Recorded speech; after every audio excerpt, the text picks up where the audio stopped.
O serja nang simbona thirdo lang nilong bon tapini ang bong nang lamjak bridet lonong nang ason asime thirun ebinong ki praita nga kang hon son bensi nepe manrong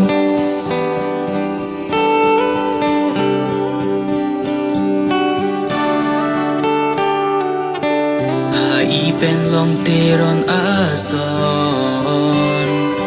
li che tong te lo mo kai arjon nang tapli ver amu man rupa long sido luno jadi un elone lanang pantuke hondu pen ko ansi voleng dun pone nang kang hon vir tangera pitke nang tenebu memulone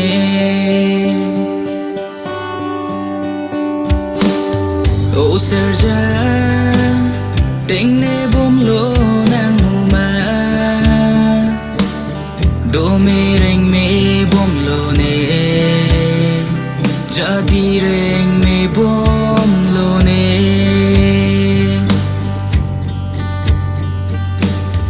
jud etlo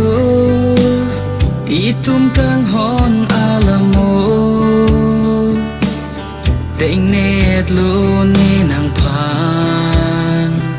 ekai si chetong nang ne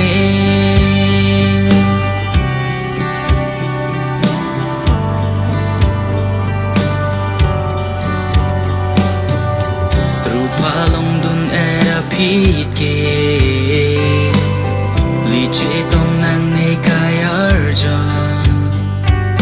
nang tapli ver amu man nang tanging tung telone jadi un elone lanang pantuke hondu pen ko ansi voleng dun pone nang kang hon